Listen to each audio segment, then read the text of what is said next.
Ce mardi 28 février, sur le plateau de CNOU, Pascal Praud a évoqué l'affaire Pierre Palmade, qui n'a de cesse de faire la une des médias depuis le 10 février, jour de l'accident de la route impliquant l'humoriste.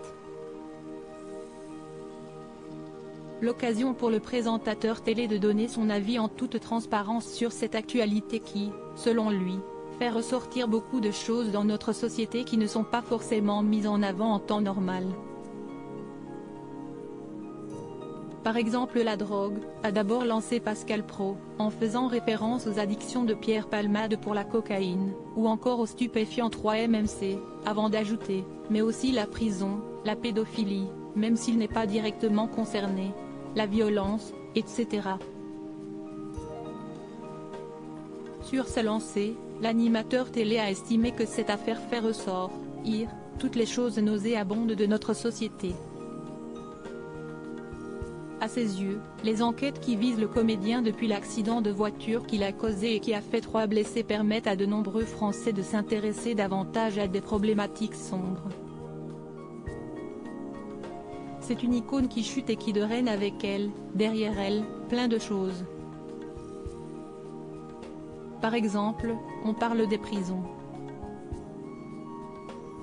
On découvre les prisons, la drogue, la violence, a développé Pascal Praud, en affirmant qu'il n'avait pas connaissance, avant que les récentes informations de BFM TV ne soient dévoilées, qu'on puisse avoir jusqu'à 8 injections de 3-MMC, drogue de synthèse souvent utilisée lors des soirées chemsex parce qu'elle intensifie et prolonge les rapports intimes.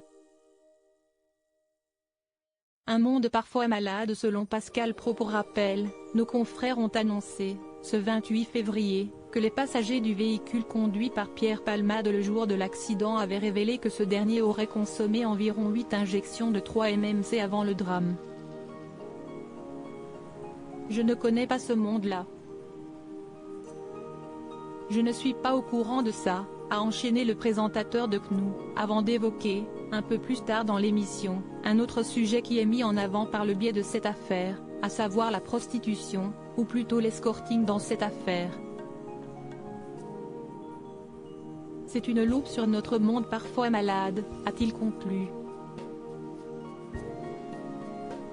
Son chroniqueur Olivier d'Artigol a choisi ce moment pour intervenir, en assurant qu'il y avait déjà eu des témoignages lourds et forts par le passé sur l'univers carcéral, tout comme une analyse faite par des addictologues sur la toxicomanie. L'affaire Palmade révèle des dimensions, mais je n'ai pas le sentiment qu'on était sans éléments pour en traiter dans le débat public, a déclaré l'homme politique de 52 ans, catégorique. Article écrit avec la collaboration de 6 médias Crédit Photo, Capture Écran CNOU.